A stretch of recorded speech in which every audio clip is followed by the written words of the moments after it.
Olá, boa noite. Começa agora o Jornal da Justiça desta segunda-feira, 8 de maio. O presidente da República questiona no Supremo o poder de voto da União na Eletrobras. O argumento é que a limitação gera ônus desproporcional à União e grave lesão ao interesse público. Esse é um dos destaques de hoje e você acompanha também nesta edição. STF convoca a sessão virtual para analisar mais 250 denúncias contra envolvidos nos atos antidemocráticos de 8 de janeiro. Em sessão virtual, ministros do Supremo julgam a ação que questiona parcerias público-privadas em Rondônia. E ainda, tudo sobre o esforço concentrado dos tribunais de justiça de todo o país e cartórios para garantir a emissão de documentos para pessoas em situação de rua ou em vulnerabilidade.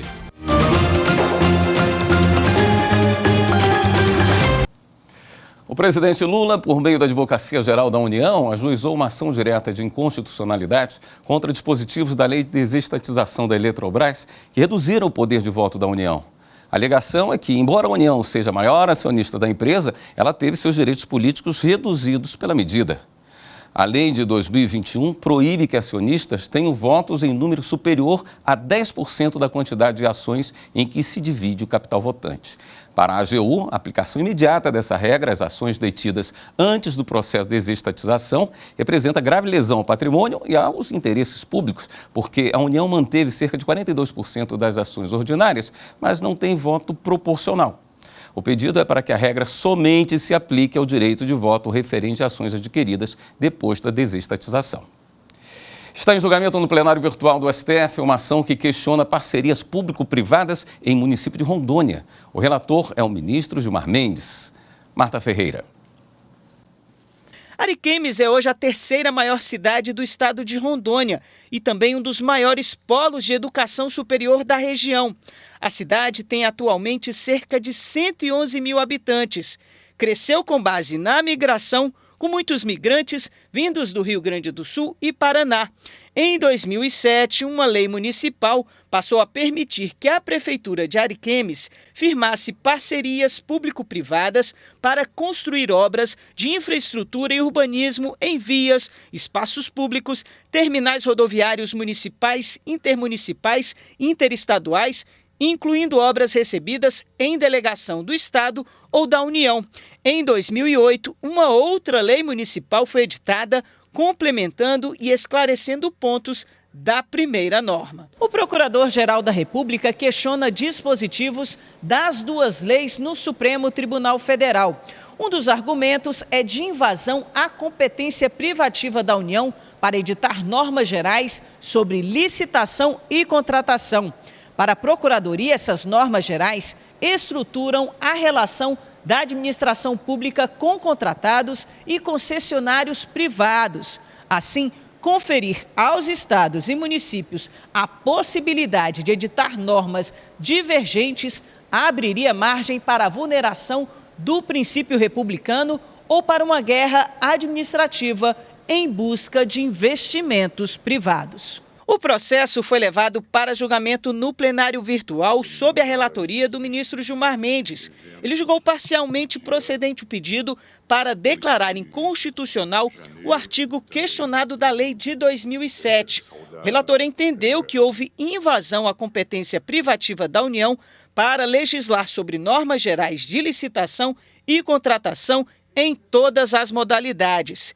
Quanto à outra lei em discussão, o relator não viu motivo para aceitar o pedido de declaração de inconstitucionalidade por arrastamento, porque a norma em questão apenas complementaria e esclarecia pontos de toda a legislação. O ministro Alexandre de Moraes acompanhou o voto do relator. O prazo para os demais ministros apresentarem o voto termina no dia 8 de maio. O Supremo Tribunal Federal começa a julgar amanhã outras 250 denúncias contra pessoas acusadas de envolvimento nos atos antidemocráticos de 8 de janeiro. O julgamento vai ser em sessão do plenário virtual convocada pela presidente do STF, ministra Rosa Weber. Evne Araújo. As denúncias foram apresentadas pela Procuradoria-Geral da República. Este é o 4º bloco de acusações submetidas aos ministros do Supremo Tribunal Federal, somando 800 até o momento. No julgamento, que será entre os dias 9 e 15 de maio, o STF vai decidir se abre ações penais contra mais 250 acusados nos inquéritos de relatoria do ministro Alexandre de Moraes. Se as denúncias forem recebidas, os 250 denunciados virão réus e o processo vai seguir para a fase de coleta de provas. Essa etapa inclui depoimentos das testemunhas de defesa e acusação. Depois, o Supremo vai julgar se condena ou absolve os denunciados, mas isso ainda não tem prazo específico para ocorrer.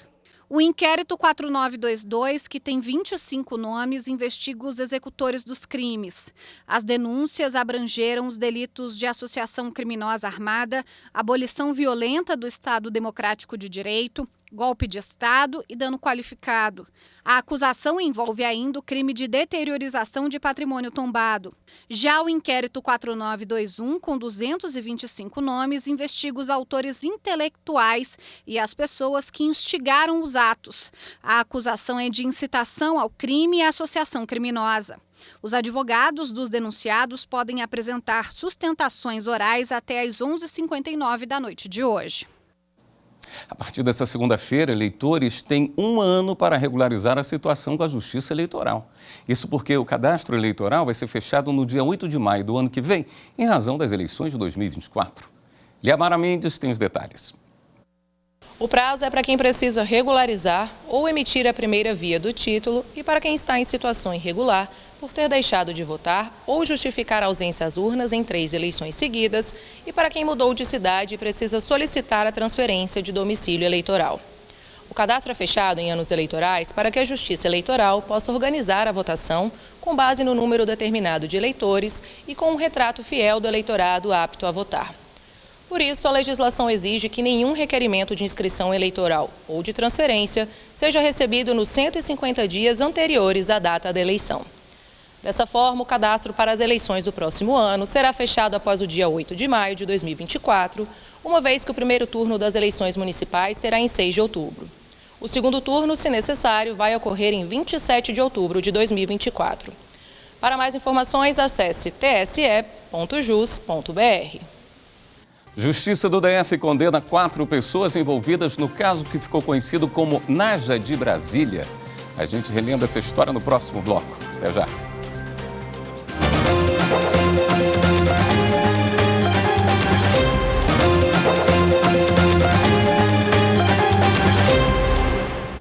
A Justiça do Distrito Federal condenou 4 pessoas envolvidas num esquema de tráfico internacional de animais.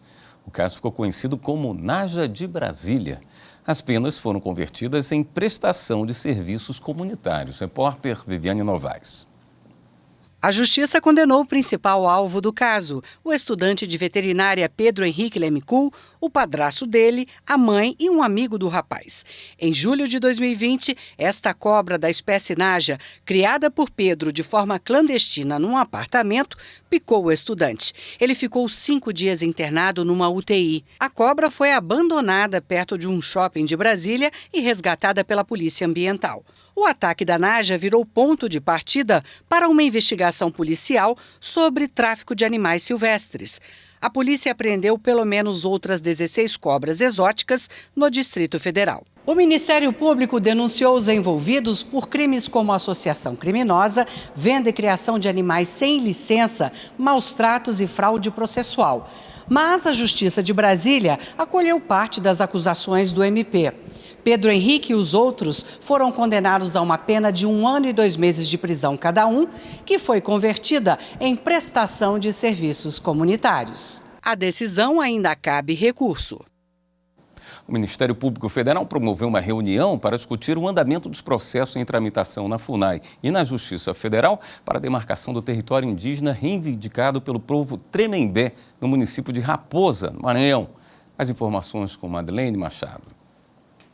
Em 2022, o MPF propôs ação civil pública na Justiça Federal para a conclusão de identificação, delimitação e demarcação do território indígena do povo Tremembé. Além da FUNAI, participaram da reunião representantes do Conselho Indigenista Missionário Regional do Maranhão, das lideranças indígenas da etnia Tremembé e da Canopus Construções.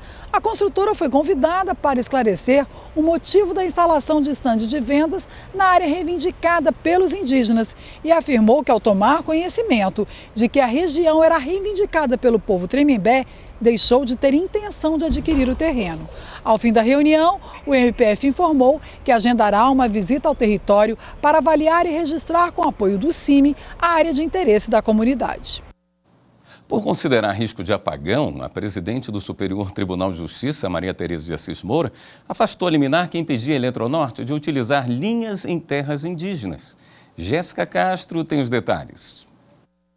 Ao reconhecer o risco de graves danos a pelo menos 20 milhões de pessoas, a ministra-presidente do STJ, Maria Tereza de Assis Moura, suspendeu os efeitos da liminar do Tribunal Regional Federal da Primeira Região, que proibiu a Eletronorte de utilizar as linhas de transmissão de energia localizadas em terras indígenas que passam pelos municípios de Tucuruí, Marabá, Imperatriz e Presidente Dutra, nos estados do Pará e do Maranhão. A disputa começou em 2013 com uma ação civil pública movida pelo Ministério Público Federal contra a Eletronorte e o IBAMA, sob a alegação de que as linhas teriam sido construídas sem as devidas medidas de mitigação de impactos sociais e culturais exigidas. Em 2019, acolhendo o pedido do MPF, a sentença de primeiro grau determinou a apresentação de estudos sobre o impacto do empreendimento nas comunidades indígenas. E em 2021, o MPF buscou o cumprimento provisório da sentença, exigindo da Eletronorte a apresentação dos estudos. No ano seguinte, o Conselho Guajajara, que foi admitido no processo como assistente litisconsocial, pleiteou tutela de urgência para suspender as atividades da empresa em terras indígenas. A liminar foi negada inicialmente, mas foi deferida após reconsideração do desembargador relator do caso no Tribunal Regional Federal da Primeira Região, que determinou a suspensão de toda a atividade nas terras indígenas. No pedido de suspensão da liminar submetido ao STJ, a Eletronorte afirmou que a determinação representa grave risco para o Sistema Nacional de Fornecimento de Energia, violando o interesse público, com danos previsíveis à ordem, à economia e à segurança pública. Ao suspender a decisão do TRF1, a presidente do STJ, ministra Maria Tereza de Assis Moura, ressaltou que a medida é justificada para garantir o funcionamento do Sistema Interligado Nacional não só na região norte, mas em todo o país. Ela afirmou que a permissão para a operação das linhas não implica nenhum juízo de valor sobre as obrigações impostas pela sentença ou sobre a pretensão dos indígenas, que ainda serão analisadas pelas instâncias ordinárias. O STJ decidiu que não cabe sustentação oral em julgamento de recurso contra a decisão que nega prosseguimento a recurso extraordinário. Quem explica é o repórter Rafael Porfírio.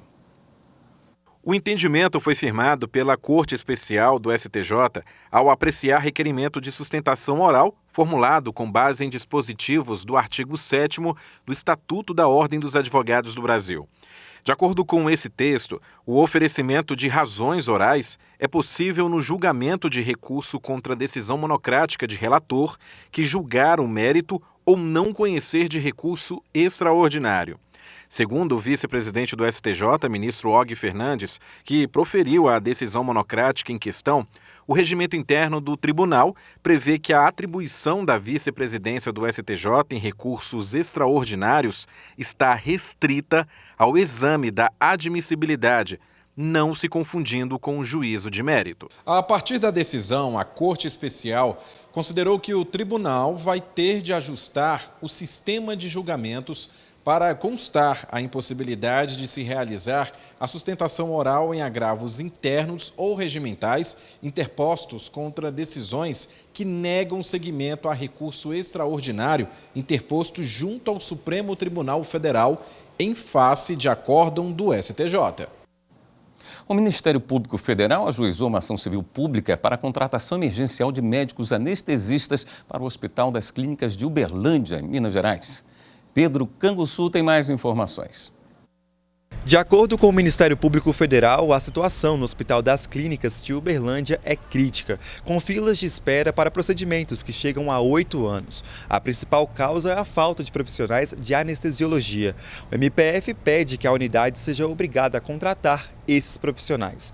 No pedido, o MPF destaca a necessidade de prestação continuada de serviços de anestesiologia em quantidade equivalente a pelo menos 600 plantões, ou 7.416 horas. O pagamento deve estar vinculado à quantidade mínima de cirurgias realizadas, enquanto o processo definitivo de contratação dos anestesistas aconteça. O Ministério Público solicita que a União seja condenada a repassar os recursos gastos da empresa responsável pela administração do hospital com a contratação emergencial. Em caso de descumprimento, será aplicada uma multa diária no valor de R$100 mil. Um grupo de monitoramento e fiscalização do sistema carcerário e socioeducativo de Mato Grosso realizou mais um ciclo de inspeções em unidades do Estado. A repórter Fernanda Fernandes tem as informações. A inspeção do Grupo de Monitoramento e Fiscalização do Sistema Carcerário e Socioeducativo de Mato Grosso, dessa vez foi no Complexo Pomeri, em Cuiabá. E começou pela unidade feminina, que hoje tem 5 internas, mas capacidade para 15. Aqui, todas estão cursando o ensino regular. Há também aulas de informática e outras atividades para ocupar o tempo. A estrutura, considerada razoável, está passando por algumas adequações. Nesse espaço mesmo, em breve, vai funcionar uma cozinha-escola para cursos de culinária. A intenção é promover a ressocialização por meio da qualificação profissional. O que a gente observa é que o campo da mulher hoje, de empreendedora, cresce muito, tanto nas questões gastronômicas quanto nas questões de beleza. Então, a gente precisa adequar esses espaços para que essas oficinas realmente ocorram e que essas meninas saiam do sistema socioeducativo já com empreendedoras ou com oportunidade de trabalho. Já na unidade masculina, são 35 internos, entre 15 e 19 anos. Eles contam com piscina, que está em reforma, e quadra para esportes e lazer. Todos em horários alternados também cursam o ensino fundamental e médio nas salas de aula, que são extensões de uma escola pública da capital. Há ainda uma biblioteca e um espaço de saúde para atendimento médico com equipe multiprofissional e uma farmácia. O local está sendo ampliado e, com a conclusão das obras, a capacidade de ocupação chegará a 100 vagas. Porque o adolescente em conflito com a lei, ele precisa de estar acolhido num lugar que seja digno, em que ele tenha um bem-estar. Essa é uma meta que a gente tem, para que os adolescentes saiam daqui realmente preparados para viver em sociedade e de forma digna, como todos se esperam. Apesar de bastante antiga essa estrutura do Pomeri, mas o diferencial dela é o trabalho que está sendo aqui realizado. A parte física está sendo mudada, alterada, acrescentada. E nós vamos cobrar das nossas autoridades públicas a aceleração nas obras em andamento. Nós temos várias obras no Estado, criando novos espaços para menores infratores, mas esta é uma unidade que me encheu os olhos pelo trabalho ressocializador que se faz aqui, se preparando o adolescente para o futuro. A seguir, a gente fala sobre a ação do CNJ para garantir emissão de documentos para pessoas em situação de rua. Voltamos a instantes.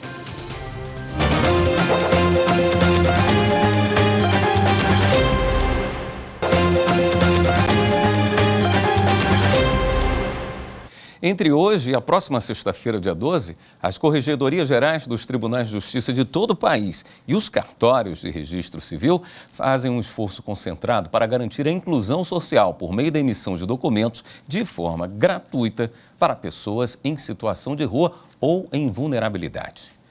O repórter Cid Marcos conta agora como foi a abertura dessa ação em Minas Gerais. A Semana Nacional do Registro Civil, Registre-se, foi aberta com esta solenidade no posto AI da Praça 7, no centro de Belo Horizonte. O evento foi conduzido pelo Corregedor-Geral de Justiça do TJMG, desembargador Luiz Carlos de Azevedo Correia Júnior. A população em situação de rua tem uma facilidade muito grande de perder esses documentos, seja perder normalmente ou por furto, roubo. Então, diante disso, a partir do momento que eles não têm nenhuma documentação, eles estão alijados de todo e qualquer direito. Neste momento, nós vamos fornecer a certidão de nascimento ou casamento a partir da consulta a todos os cartórios de registro civil do país que estão interligados. Então, uma pessoa que nasceu fora de Minas Gerais ou em outro município do estado pode obter essa documentação. Essa consulta vai ser feita ao cartório e essa pessoa vai receber essa documentação e passar a ter um documento próprio para se identificar. Nós vamos também regularizar a situação eleitoral dessa pessoa que assim o desejar, e há aqui servidores do INSS que vão verificar se há possibilidade de concessão de algum benefício previdenciário, porque muitas dessas pessoas têm direito ao benefício, outros já tiveram o benefício e ele foi suspenso, e nós sabemos que a concessão de um benefício pecuniário é a porta para a saída dessa situação de rua. Pessoas em situação de rua que estejam sem documentos poderão, assim, obter gratuitamente segunda via de certidão de nascimento, casamento, documento de identidade e CPF. Enésio, que não tem documentação, estava eufórico. Tem que andar com o boletim de ocorrência, sem comprovar que eu sou eu. Aí agora vai ficar bem melhor com o trabalho social que o pessoal está fazendo com o morador de rua, né? A juíza Simone Saraiva de Abreu Abras, superintendente adjunta dos serviços notariais e de registro da Corregedoria do TJMG, disse que este trabalho resgata a cidadania das pessoas. A campanha é muito importante porque ela dá títulos, a documentação básica é essencial para todas as pessoas que tenham acesso à dignidade, acesso a serviços básicos, à previdência, à saúde, à educação. Então isso resgata a cidadania das pessoas vulneráveis. A ação promovida pela Corregedoria do TJMG conta com a participação de outras 12 instituições. O núcleo de voluntariado do tribunal também está no evento. Os atendimentos ao público serão feitos até a próxima sexta-feira, dia 12, no posto AI da Praça 7. Basta o interessado ir ao local. É importante, vai melhorar, ué. A Semana Nacional do Registro Civil é realizada em todos os estados brasileiros e no Distrito Federal e integra o Programa de Enfrentamento ao Subregistro Civil e ampliação ao acesso à documentação básica por pessoas vulneráveis, instituído pelo CNJ. O TST e a Escola Nacional de Formação e Aperfeiçoamento de Magistrados do Trabalho promoveram um seminário em comemoração aos 80 anos da consolidação das leis do trabalho. O evento reunia autoridades e especialistas para discutirem conquistas e os avanços da CLT no Brasil. Confira na reportagem de Rafael Oliveira. Perspectivas e processo histórico das relações de trabalho, proteção ao trabalhador, direitos humanos, gênero e raça. Esses foram alguns dos temas debatidos no seminário 80 anos da CLT, Dignidade e Justiça Social. Professores, membros da sociedade civil e autoridades dos 3 poderes participaram das discussões. Para o ministro do Tribunal Superior do Trabalho, Vieira de Mello Filho, a busca por um país melhor para todos depende da existência de trabalho digno. Nós precisamos ter um país inclusivo, um país justo, para que todos tenham oportunidade e que as famílias sejam estruturadas a partir do reconhecimento do trabalho humano, da dignidade, para que elas possam construir os seus futuros. A desembargadora Sayonara Grilo Coutinho enalteceu a contribuição social dada pela consolidação das leis do trabalho ao trabalhador brasileiro.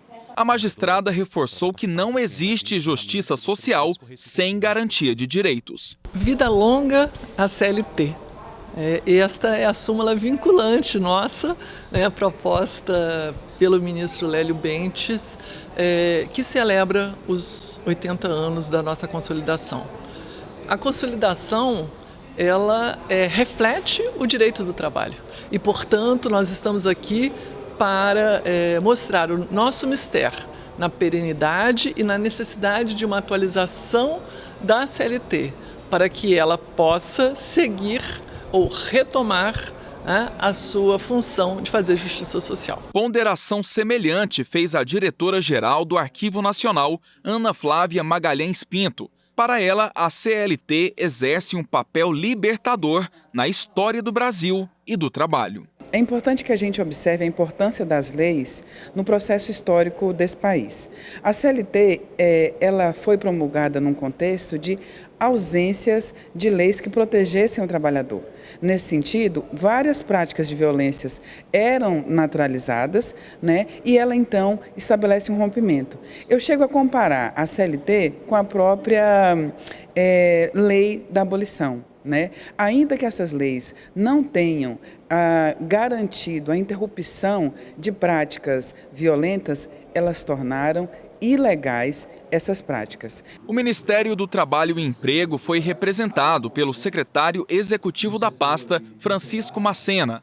Ele revelou que o governo federal tem usado o diálogo como ferramenta para melhorar as relações de trabalho e criar mais empregos no país. Nós estamos procurando no Ministério do Trabalho estabelecer mesas de negociações, mesas tripartite, né, para que todos sentem à mesa, trabalhadores, governo, empregadores, e a gente discuta a partir daí novas relações, né, permanentes de negociação, permitindo assim não só a segurança jurídica, mas também que a gente possa garantir empregos formais no Brasil.